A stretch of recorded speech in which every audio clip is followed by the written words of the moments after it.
story is called The Magic Ingredient. This actually goes back to the early 80s. I was growing up, I lived in a house in a university campus in a small town in Rajasthan. And, it was a house, we always had people coming in because there were students who were homesick for, mom's food, so they would come over to my house. My mom did a lot of cooking. She did a lot of other things as well. So she never really had time to think about what she would make or how she would make it. Cooking was just one of the things that she did, and then she moved on to the next thing that she was going to do. And at that time, there were no food shows.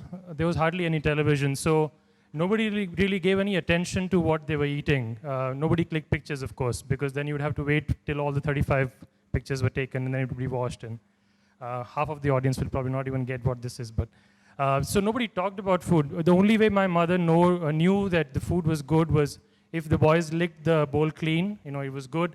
If they asked for achar or if they asked for namkeen, that meant the sabji didn't really live up to the mark. But with me, it was different. I always appreciated what she made, and we actually played a little game, which was this. I walked home from school every day, and then it was a government house, so there was a little distance from the gate to the door, which we took to which was not the formal entrance, but the one that familiar people use, and it was right next to the kitchen. So in the 10 steps that I took, I would always try to smell what was coming, the smells that were coming from the kitchen, and try to guess what it was that my mom had made for lunch. And I would go inside and I would fling my back to a side and I would say dal chawal or rajma and parathas. And every time she would look at me and nod as if it was a big deal. And because I did get it correct 9 times out of 10. And that was a little game. I felt like a star with a very keen sense of smell. And my mother knew that there was at least one boy in the house who appreciated what she made. And that's how the game would have gone on. But things got a little complicated with the Guptas moving next door. These were government houses, so the next door house, their kitchen was only a few feet away from ours. And so now with the Guptas moved in, they settled in, and so now when I walk home from school and I walk in through the gate, there's not one but 2 smells that leap out at me from the windows. And slowly I start to get intrigued by the smells from the Gupta kitchen. Not to say that my own mom's food was bad, but I was familiar to those tastes and those smells, but there were these new unexplored smells coming from the Gupta kitchen, full of promise of flavors that I'd never tasted. And so I started to tell my mom about it. And the game also got tough because I would get distracted. I would focus more on the other smell and usually get the game of the day wrong. So I started to tell my mother about it. I told her, what does Gupta auntie make for food? Because it always smells so good. And at that time, my mother did not get insecure at all, at least not at that point. So as we made their acquaintance, my mother would ask her, my son was asking the other day, what you made for food because your food smells so good, he said. And obviously, as things went, then in a few days we had a bowl that was sent over from the Gupta house. That's what usually happens. You praise someone's cooking, they send over a bowl. And you never send a bowl empty. In a couple of days, when my mother thought she had made something worthy of a wider audience, she filled the bowl and sent it back to the Gupta house. Thus it went on. I loved the food that came from that house. The food actually tasted better or as good as the smells. And so I slowly started to fall in love with Gupta auntie's cooking.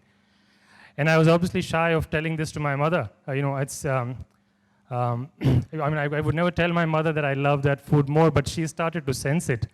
I would come in and I would say, has anything come from that house today? And then my mother would be like, nothing today. But, she started to sense that I was loving the other food more because I started eating the kaddu and the karela and the lauki, which I didn't eat in my own house, but coated with the Gupta tastiness sauce, I would lap up everything.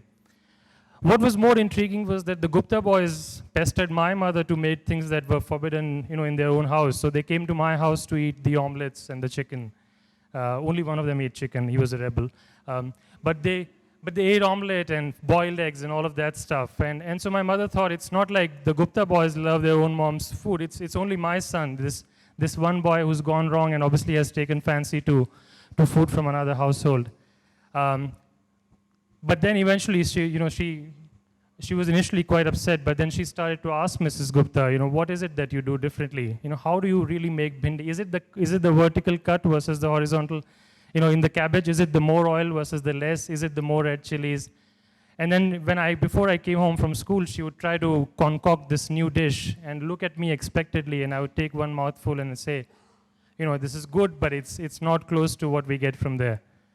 So thus it went on, and the trouble was this actually killed our older game, which was just the pure smell. It was that simple game. We had lost that.